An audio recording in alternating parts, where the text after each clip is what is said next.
অভিনন্দন বাংলাদেশ, বাংলাদেশ ছাত্র সমাজ।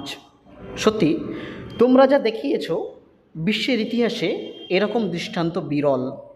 গণ অভ্যুত্থানের মধ্যে দিয়ে যাচ্ছে বাংলাদেশ। শেখ হাসিনা রীতিমতো দেশ ছাড়ল। প্রথমে আসি, এটা কেন হয়েছে? আদৌ কি এটা হওয়ার কথা ছিল? এটা কেনই বা হলো? বাংলাদেশ একমাত্র দেশ যেটি একটি ভাষার মধ্যে সীমাবদ্ধ, অন্তত পশ্চিম এশিয়ার একমাত্র দেশ যেটি শুধুমাত্র বাংলা ভাষার মধ্যে সীমাবদ্ধ। আবার এই আন্দোলন এত বিস্তার লাভ করেছে, তার একটা সুবিধা, বাংলাদেশের সবচেয়ে বড় শহর ঢাকা কেন্দ্রিক পুরো দেশটা ঢাকা শহর থেকে নিয়ন্ত্রণ করা যায়। আবার এই আন্দোলন এত ছড়িয়ে যাওয়ার একটা অন্যতম কারণ হলো একটাই মাত্র ভাষা, বাংলা। কোথাও থেকে কেউ একজন দাঁড়িয়ে যদি একটা ভাষায়, বাংলা ভাষায় কেউ কোনো কথা বলে, সেটা সমগ্র বাংলাদেশবাসী সেটা বুঝতে পারে, জানতে পারে। কিন্তু অন্যান্য দেশে এটা অনেক ক্ষেত্রে সম্ভব নয়। এবারে আসুন স্টুডেন্ট সমাজের কথা বলি।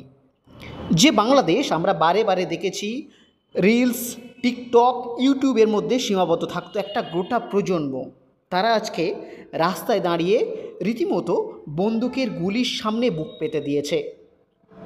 আর এই জন্যই তারা সফলতা লাভ করেছে।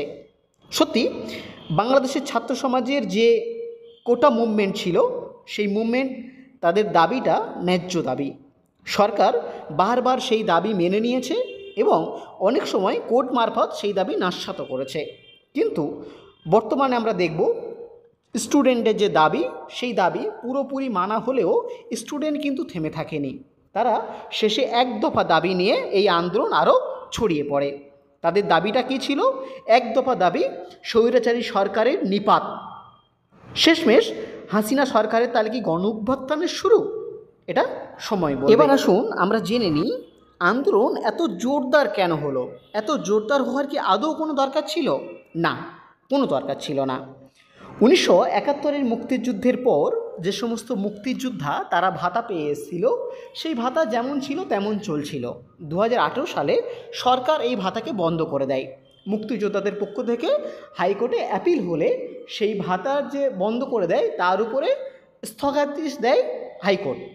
কিন্তু এই নিয়ে সরকার আপিল বিভাগে যায়। কিন্তু সেই আপিল বিভাগের রায় আসার আগে হাসিনা সরকার একটা কথা বলে বসে যে মুক্তিযোদ্ধার নাতি নাতনিরা ভাতা পাবে না, তাহলে কি রাজাকারের ছেলে মেয়েরা ভাতা পাবে?